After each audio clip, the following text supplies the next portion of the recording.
મનુષ્યો ખરેખર ઉત્સવ પ્રિય છે.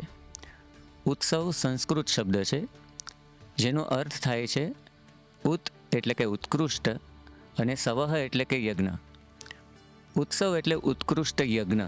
દેવશયની એટલે કે અષાઢ સુદ એકાદશીથી કાર્તિક સુદ એકાદશી આ 4 મહિનાને ચાતુર્માસ કહેવામાં આવે છે. ઉત્સવાદ ઉત્સવાયાંતિ, ઉત્સવો પછી ઉત્સવો આવતા જ રહે છે એ ઉક્તિને આ 4 મહિના સાર્થક કરે છે. એટલે જ ભગવાન સ્વામિનારાયણે શિક્ષાપત્રીમાં તેમજ મહંત સ્વામી મહારાજે સત્સંગ દીક્ષામાં ચાતુર્માસમાં હરિ અને ગુરુને પ્રસન્ન કરવા વિશેષ નિયમો લેવાની વાત કરી છે.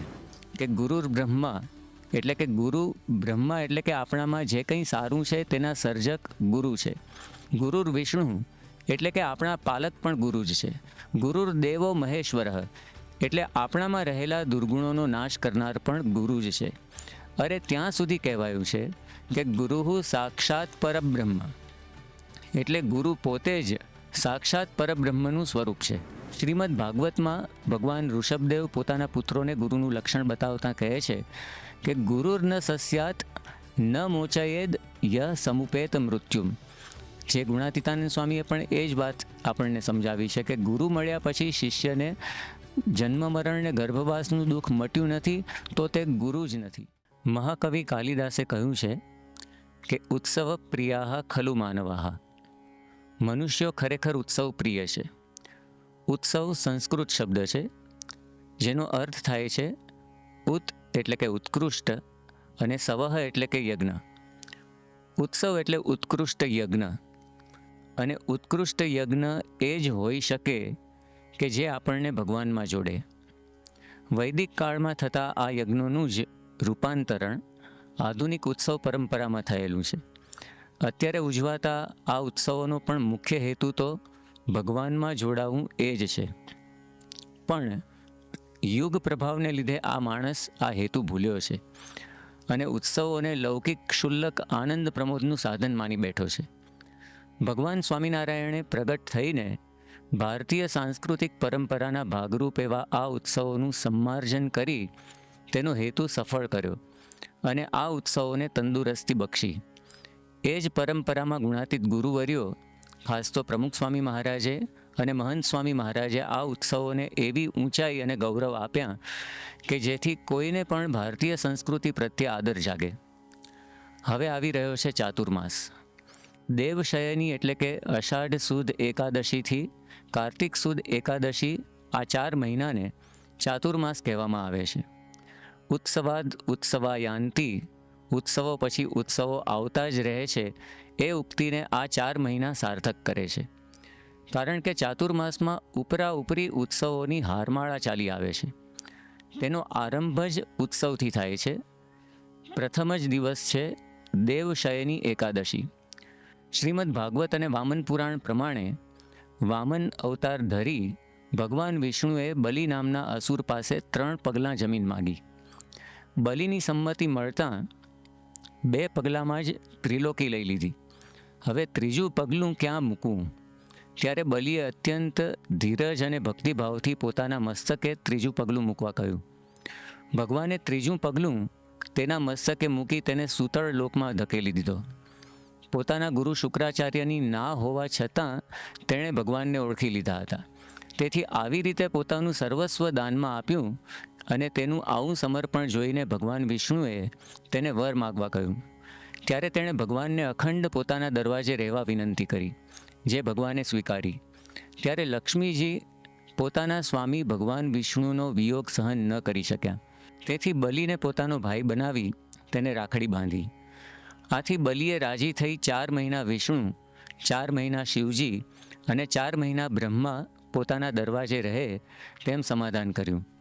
અને તે પ્રમાણે આ ચાતુર્માસના આરંભે અષાઢ સુદ એકાદશીના દિવસે ભગવાન વિષ્ણુ બલિને ત્યાં સૂતળ લોકમાં આરામ કરવા પધારે છે. તેથી તેને દેવ પોઢી કે દેવ શયની એકાદશી કહેવાય છે. વાસ્તવમાં તો ભગવાન કદી આરામ કરતા જ નથી, પણ આપણા અંતરમાં સૂતેલા દેવને જગાડવા જ એમનો પ્રયત્ન હોય છે. અને એટલે જ આ એકાદશીના આગલા દિવસે ભગવાન સ્વામિનારાયણે વર્ણિવેશ ધારણ કરીને અનેક જીવોના કલ્યાણ માટે ગૃહત્યાગ કર્યો. સદગુરુ બ્રહ્માનંદ સ્વામી ગાય છે, ચાલ્યા ઉત્તર દિશામાં પોતે એકલા રે, ચાલ્યા ઉત્તર દિશામાં પોતે એકલા રે. હે વન પર્વત ઓળંગ્યા દશ વીસ બલિહારી, બલિહારી ના વલઘન શ્યામને રે. મુક્તનાથ જઈને તપ કીધેલું રે, મુક્તનાથ જઈને તપ કીધેલું રે. હે સાધી જોગ કળા તે જગદીશ બલિહારી, બલિહારી ના વલઘન શ્યામને રે. ચાલ્યા ઉત્તર દિશામાં પોતે એકલા રે, ચાલ્યા ઉત્તર દિશામાં પોતે એકલા રે. ભગવાનની યાત્રા અનંત જીવોને જગાડવા ને તેમના કલ્યાણ માટે હોય છે. પણ આ પૌરાણિક કથા પ્રમાણે ભગવાન આરામ કરે ત્યારે ભક્તે વિશેષ સાવધાન રહેવું પડે. બાહ્ય કુસંગરૂપ શત્રુ તેમજ પોતાના આંતરિક દોષોરૂપી શત્રુથી બચતા રહેવું પડે. આ માટે બળ મેળવવા ચાતુર્માસમાં સૌ ભક્તો આ એકાદશીના દિવસે અનેક રીતે તપ, વ્રત અને ભક્તિ સંબંધી વિશેષ નિયમો લઈ હરિને રીઝવે છે. એટલે જ એકાદશીનો મહિમા ગાતા બ્રહ્માનંદ સ્વામી ગાય છે, હે જેણે વચન પ્રમાણે વ્રત આદર્યું રે, જેણે વચન પ્રમાણે વ્રત આદર્યું રે. તેણે કારજ પોતાનું સર્વે કર્યું રે, તેણે કારજ પોતાનું સર્વે કર્યું રે. કોડે કોડે એકાદશી કીજીએ હે રે, કોડે કોડે એકાદશી કીજીએ રે. હે કોડે કોડે એકાદશી કીજીએ રે. એટલે જ ભગવાન સ્વામિનારાયણે શિક્ષાપત્રીમાં તેમજ મહંત સ્વામી મહારાજે સત્સંગ દીક્ષામાં ચાતુર્માસમાં હરિ અને ગુરુને પ્રસન્ન કરવા વિશેષ નિયમો લેવાની વાત કરી છે. પ્રગટ ગુરુહરિ મહંત સ્વામી મહારાજ દરેકને વિશેષતઃ શ્રાવણ માસમાં તપ સંબંધી તેમજ ભક્તિ સંબંધી વિશેષ નિયમોની આજ્ઞા કરતા હોય છે અને લાખો ભક્તો તે પ્રમાણે નિયમ ગ્રહણ કરીને તેમને રાજી કરે છે. આ નિયમો એ સદ્ગુણોના રક્ષક છે, ભક્તિનું સુરક્ષા કવચ છે. બીજું, આ ચાતુર્માસમાં મૂળો, મોગરી, શેરડી અને રીંગણાનો ત્યાગ ભક્તો કરે છે, કારણ કે ભગવાન પ્રત્યેની ભક્તિ રૂપે નવી ફસલ ભગવાનને ધરાવ્યા વિના અંગીકાર ન કરાય. ચાતુર્માસનો બીજો મહત્વનો ઉત્સવ એટલે ગુરુ પૂર્ણિમા. અષાઢી પૂર્ણિમા એ વ્યાસ પૂર્ણિમા ગુરુ પૂર્ણિમા તરીકે પ્રસિદ્ધ છે, કારણ કે વેદોનું વિભાગીકરણ, આ વેદોનો મર્મ સમજાવતા બ્રહ્મસૂત્રોની રચના, 18 પુરાણોની રચના, મહાભારત જેવા ઇતિહાસ ગ્રંથની રચના એવા અમૂલ્ય પ્રદાન બદલ સનાતન હિન્દુ ધર્મમાં વ્યાસજીને સૌ આદિ ગુરુ તરીકે સ્વીકારે છે. તેમનો આ જન્મદિવસ છે. એટલે ભગવાન વેદવ્યાસની સ્મૃતિમાં સૌ પોતપોતાને જ્ઞાન આપનાર ગુરુઓનું પણ પૂજન આ દિવસે કરતા હોય છે. આમે આપણી સંસ્કૃતિમાં, આપણી ગુરુકુળ પરંપરામાં ગુરુ શિષ્યનો અનોખો સંબંધ રહેલો છે. ગુરુકુળમાંથી વિદાય લેતા વિદ્યાર્થીને સમાવર્તન સંસ્કાર સમયે શીખવવામાં આવે છે કે આચાર્ય દેવો ભવ, એટલે કે ગુરુને દેવ સમાન જાણો. વળી ગુરુ ગીતા પણ ગુરુનો મહિમા ગાતા કહે છે કે ગુરુર બ્રહ્મા, એટલે કે ગુરુ બ્રહ્મા એટલે કે આપણામાં જે કંઈ સારું છે તેના સર્જક ગુરુ છે. ગુરુર વિષ્ણુ એટલે કે આપણા પાલક પણ ગુરુ જ છે. ગુરુર દેવો મહેશ્વર એટલે આપણામાં રહેલા દુર્ગુણોનો નાશ કરનાર પણ ગુરુ જ છે. અરે ત્યાં સુધી કહેવાયું છે કે ગુરુહુ સાક્ષાત પરબ્રહ્મ, એટલે ગુરુ પોતે જ સાક્ષાત પરબ્રહ્મનું સ્વરૂપ છે અને જે ગુરુના માર્ગે ચાલ્યા છે એ ખાટી ગયા છે. મીરાબાઈ પણ કહે છે, વસ્તુ અમોલિક દે મેરે સદગુરુ, વસ્તુ અમોલિક દે મેરે સદગુરુ, કૃપા કર અપનાયો પાયો જી મને રામ રતન ધન પાયો.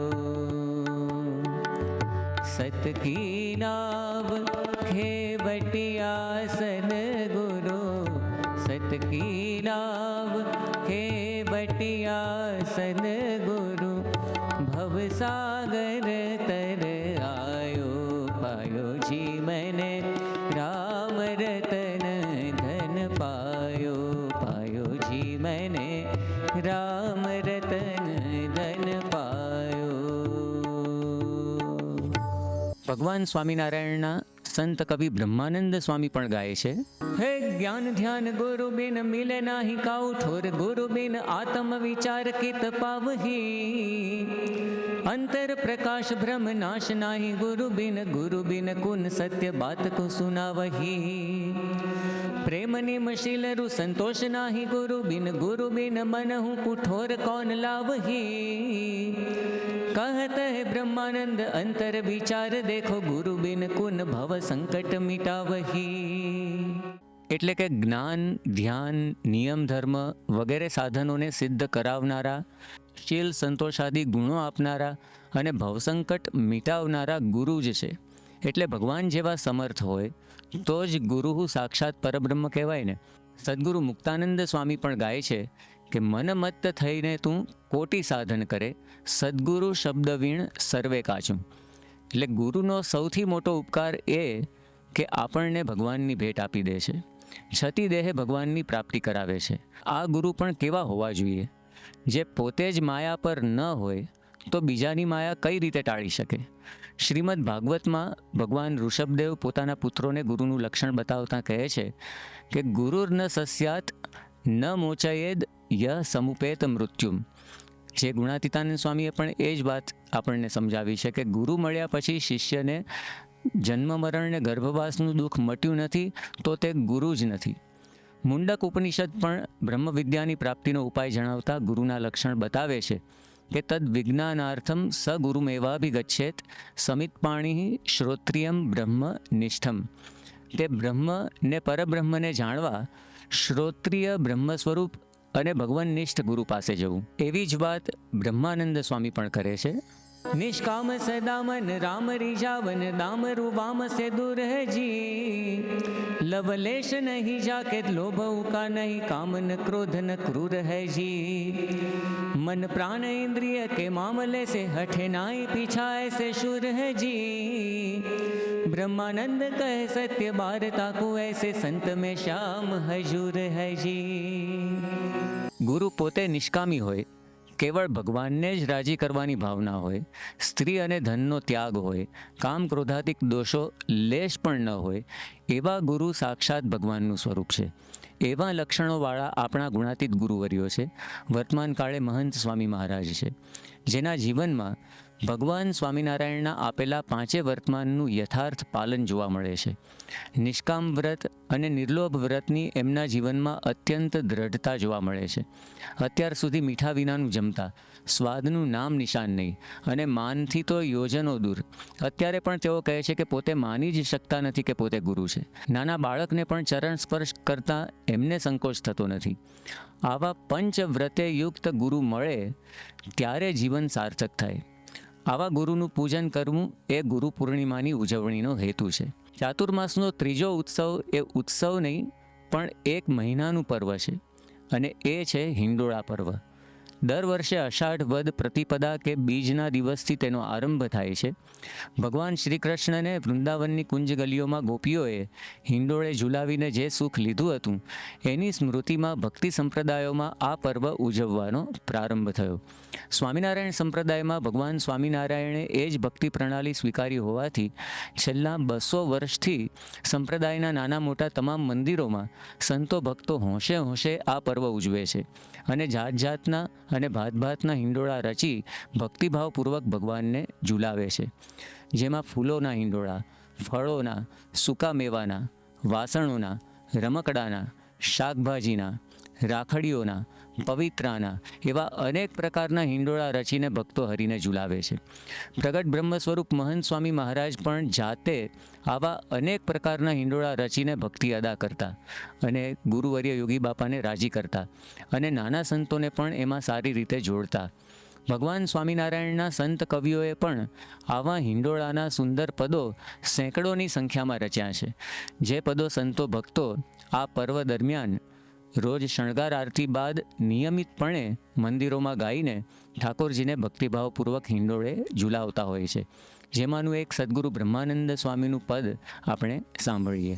આવો ઘન શ્યામ ઝુલાવું રી હિંડોર નામે, આવો ઘન શ્યામ ઝુલાવું રી હિંડોર નામે, આવો ઘન શ્યામ ઝુલાવું રી હિંડોર નામે, આય બિરાજો પિયા નવલ હિંડોરે में, आय बिराजो पिया नवल हिंडोरे में, कलियां फूल बिछाऊं री हिंडोरे नामे, कलियां फूल बिछाऊं री हिंडोरे नामे, आवो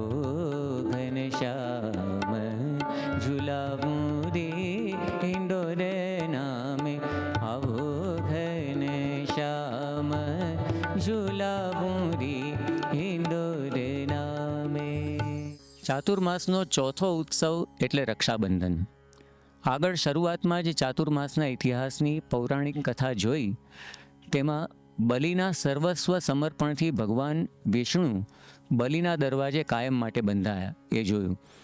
તેમનો વિયોગ સહન ન કરી શકવાથી લક્ષ્મીજીએ બલિને ભાઈ બનાવી શ્રાવણ સુદ પૂનમના દિવસે રાખડી બાંધી, જેને આપણે રક્ષાબંધન તરીકે ઉજવીએ છીએ. આ એક પારિવારિક ઉત્સવ છે અને ભાઈ બહેનના પવિત્ર પ્રેમનું પ્રતીક છે. આ દિવસે દરેક બહેન પોતાના ભાઈને રક્ષાસૂત્ર એટલે કે રાખડી બાંધે છે. પોતાની બહેનને અનિષ્ટ તત્વોથી રક્ષણ આપવા તત્પર ભાઈ આજે રક્ષા રૂપે શુભેચ્છાઓ મેળવે છે. અન્ય ઐતિહાસિક તેમજ પૌરાણિક સંદર્ભો અનુસાર દેવદાનવોના સંગ્રામ વખતે ઇન્દ્રાણીએ પતિ ઇન્દ્રને રાખડી બાંધી હતી. તો મહાભારતના યુદ્ધમાં કુંતીએ પોતાના પૌત્ર અભિમન્યુને પણ રાખડી બાંધી હતી. સ્વામિનારાયણ સંપ્રદાયમાં ભક્તો મંદિરે જઈને સંતોને હસ્તે રાખડી બંધાવતા હોય છે અને બાહ્ય કુસંગ તેમજ આંતરિક દોષો થકી પોતાની રક્ષા ઈચ્છતા હોય છે. ભગવાન સ્વામિનારાયણના સમયમાં સંતો ભક્તો ભગવાનને પણ રાખડી બાંધતા, જેનો ઉલ્લેખ વચનામૃત ગરડા મધ્ય 9માં પણ છે. સદગુરુ પ્રેમાનંદ સ્વામીએ પણ એવો ઉલ્લેખ પોતાના એક પદમાં કર્યો છે, જે આપણે સાંભળીએ.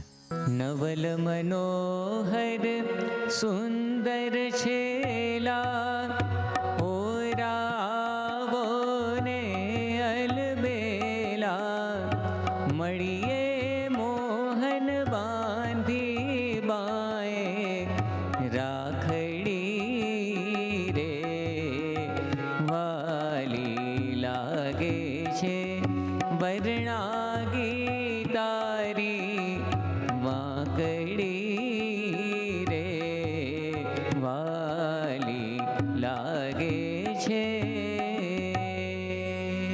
આ દિવસે ઉત્સવ ત્રિવેણી રચાય છે.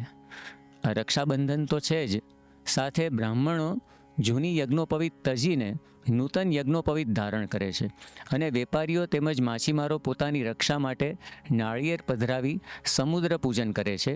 એટલે આ પૂનમને નાળિયેરી પૂર્ણિમા પણ કહેવાય છે. ત્યાર પછીનો ઉત્સવ સમગ્ર ભારત ખૂબ હોંશે હોંશે ઉજવે છે, તે છે કૃષ્ણ જન્માષ્ટમી. ભગવાન કૃષ્ણે સ્વયં ભગવદ્ ગીતામાં પોતાના અવતારનું પ્રયોજન જણાવ્યું છે કે જ્યારે જ્યારે પૃથ્વી પર ધર્મની ગ્લાનિ થાય ને અધર્મનો વિસ્તાર થાય, ત્યારે હું ભક્તોની રક્ષા માટે, દુષ્ટોના વિનાશ માટે અને ધર્મના સંસ્થાપન માટે યુગે યુગે અવતાર ધારણ કરું છું. આશ્ચર્યની વાત એ છે કે જે શ્રી કૃષ્ણ અધર્મનો સંહાર કરવા અને ધર્મ સ્થાપન માટે પ્રગટ્યા, એમના જ જન્મદિવસે કેટલાય લોકો જુગાર રમીને જન્માષ્ટમી ઉજવે છે. જે યાદવ કુળમાં કૃષ્ણ પ્રગટ થયા, તે યાદવ કુળે પણ જ્યારે ધર્મનો ત્યાગ કરી મદ્યપાન કરવારૂપ અધર્મ આચર્યો, ત્યારે તેમની વચ્ચે પણ યાદવા સ્થળી થઈ ને સમગ્ર કુળનો નાશ થયો. એટલે હકીકતે આ ઉત્સવનો મર્મ એ છે કે માણસ સમગ્ર જીવન સદાચારનું પાલન કરીને જન્માષ્ટમી ઉજવે.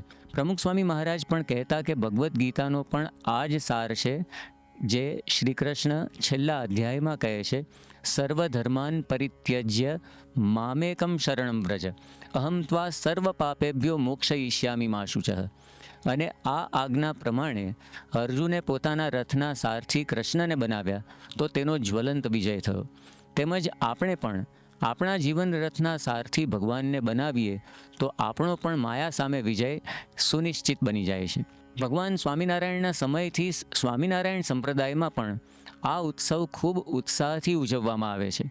BAPS સંસ્થામાં તેના સ્થાપક બ્રહ્મ સ્વરૂપ શાસ્ત્રીજી મહારાજની આજ્ઞાથી સૌ સંતો ભક્તો દેવપોઢી, જલઝીલણી, દેવ ઉઠી એ 3 એકાદશીઓ, રામનવમી તેમજ કૃષ્ણ જન્માષ્ટમીએ એટલે ટૂંકમાં આ 5 દિવસે નિર્જળ ઉપવાસ કરે છે. આ ઉત્સવના અગણિત પદો ભગવાન સ્વામિનારાયણના સંત કવિઓએ રચ્યા છે, જેમાંથી એકનો આસ્વાદ માણીએ.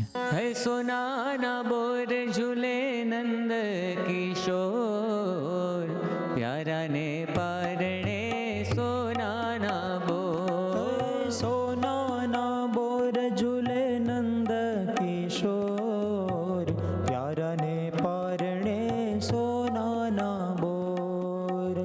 હીરા માણેક બહુ જડિયા પારણીએ, હીરા માણેક બહુ જડિયા પારણીએ.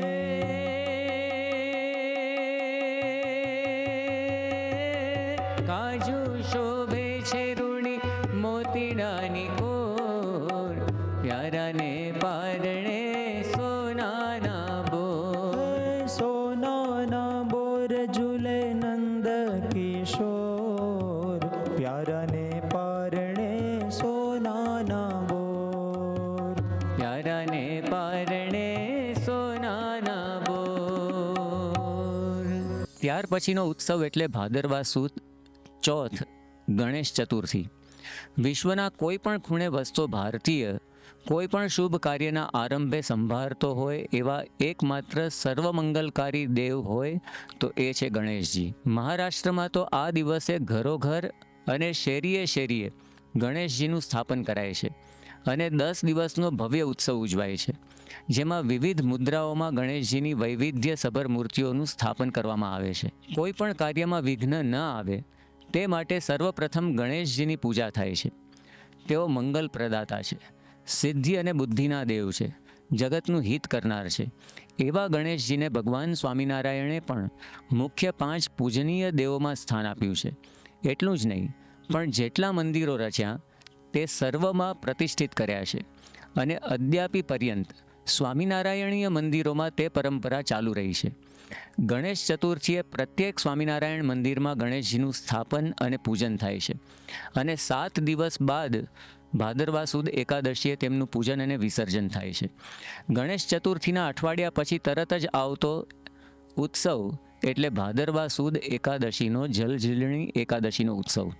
તેને પાર્શ્વ પરિવર્તિની એકાદશી પણ કહે છે, કારણ કે બલિના બંધનમાં સૂતળમાં રહેલા ભગવાન બીજા સ્વરૂપે ક્ષીરસાગરમાં પોઢ્યા હતા.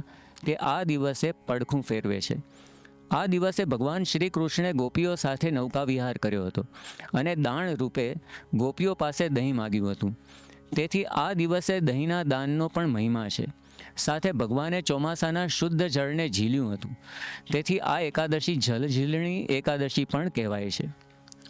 ભગવાન સ્વામિનારાયણે પણ અનેકવાર સંતો ભક્તો સાથે જળલીલા કરી છે. મહારાજની રીતે રીત ગુણાતીત સત્પુરુષોએ પણ અનેકવાર સંતો ભક્તો સાથે વિવિધ નદીઓ, સમુદ્રોને જળાશયોમાં જળલીલા કરી છે. ચોમાસામાં નદી તળાવમાં નવા જળ આવ્યા હોય તેથી ઠાકોરજીને હોડીમાં પધરાવી જળવિહાર કરાવવો એ ભક્તિની રીતિ છે. તદનુસાર દરેક સ્વામિનારાયણ મંદિરોમાં આ ઉત્સવે નજીકના નદી કે જળાશયમાં જઈ સૌ ઠાકોરજીની ચલમૂર્તિને નૌકામાં પધરાવી જળવિહાર કરાવે છે અને ગણેશ ચતુર્થીએ મંદિરોમાં સ્થાપિત કરેલ ગણપતિનું આ એકાદશીએ ધામધૂમપૂર્વક વિસર્જન પણ કરતા હોય છે. સાથે અગાઉ જોયું એ પ્રમાણે આ એકાદશી પાર્શ્વ પરિવર્તિની છે, એટલે કે ભગવાન પડખું ફેરવે છે. તેમજ આપણે પણ આપણા જીવનનું, આપણા સ્વભાવોનું પરિવર્તન કરી સુખી થઈએ એ પણ મર્મ આ એકાદશી સમજાવે છે. આમ ઉત્સવોની ઉજવણી એ ભારતીય સંસ્કૃતિનો આહલાદક ભાગ છે. ભગવાન સ્વામિનારાયણે અને ત્યાર પછી ગુણાતીત સત્પુરુષોએ ઉત્સવો ઉજવીને લોકજીવનને વિશેષ સમૃદ્ધ કર્યું, સંસ્કારી કર્યું. તો ઉત્સવોના આ મર્મને સમજીને આ લોક અને પરલોક બંનેમાં આપણને લાભ થાય તે રીતે આપણે સૌ આ ઉત્સવો ઉજવી શકીએ એ જ આપણે મહારાજ સ્વામી અને આપણા ગુરુવર્યોના ચરણોમાં પ્રાર્થના કરીએ. શ્રી સ્વામિનારાયણ ભગવાનની જય. આવી પ્રેરણાદાયી કથાના નિયમિત શ્રવણ માટે આ વિડીયોને લાઈક કરો અને ચેનલને સબસ્ક્રાઇબ કરો. અને ખાસ આ કથાને આપના જેવા અન્ય મુમુક્ષુ સાથે શેર કરીને આંગળી ચિંધ્યાનું પુણ્ય મેળવો. જય સ્વામિનારાયણ.